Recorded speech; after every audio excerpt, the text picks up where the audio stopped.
All right, welcome back to Railwood Acres. Today we're going to finish up our Starlink. So we did our initial video about a year ago when we set up our system, or a few weeks away from that year mark.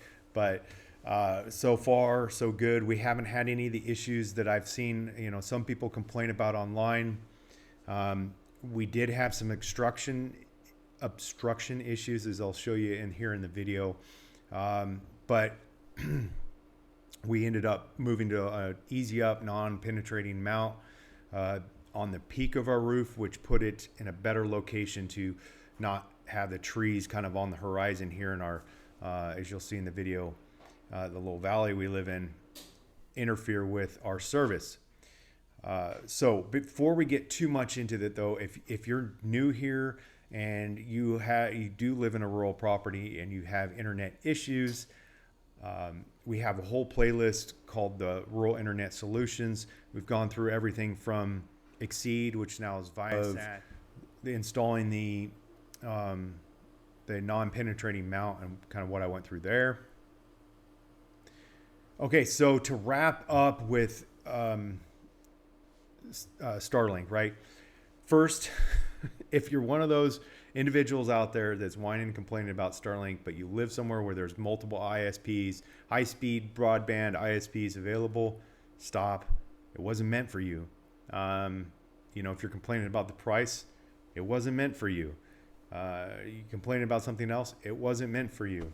It was meant for individuals like myself and many other, millions of other Americans that live somewhere where there is no other options. Even if you have DSL, a lot of places those DSL speeds are well below 20 megabits per second, which if you're trying to be a remote worker or anything like that, it's not sufficient enough to meet your demands, or most people's demands, especially if you have obviously more than one person in the home.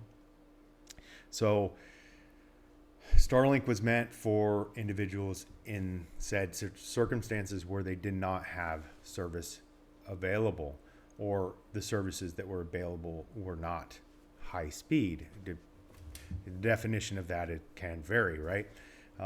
So the point is, yes, we are biased. We like our Starlink system because guess what? It provides us with something that no other provider could have provided us. None of the satellite providers, none of the cellular internet providers.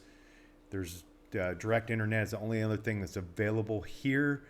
And because of trees and terrain, it's just not achievable.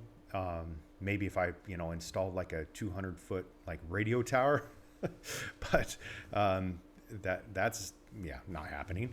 So anyways, yes, we like the system. We have the older system. We don't have the new rectangle dish.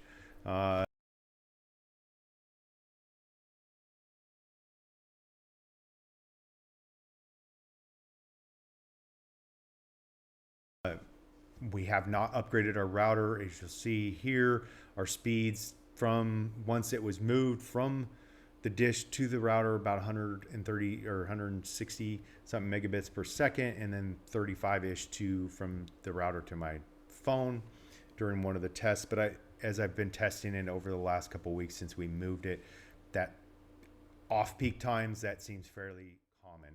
I need to run a couple more tests during peak times. I keep forgetting, but like I said, all in all, we love the system. Will we do it again? Yes. Every day, yes. If by some chance, which our county did get a big grant for fiber internet, rural internet, they happen to install it and it becomes available here, we'll analyze that and, do cost analysis, whatever, and decide what we're going to do. Likely, if it's reliable and it has speeds, let's say over 30 maybe megabits per second, we would I would hope it'd be more, but we might switch. Would we get rid of Starlink? No, most likely. We do have a rural property and we do like to travel, so we would potentially just keep it for those options, either traveling with us or just set it up on one of our off-grid properties and go from there. So all in all, good system. I hope you found this useful. If you did, please like, subscribe to the channel. Check out our website, theravenwoodacres.com. Other social media links down below. Have a great day. Thanks for watching.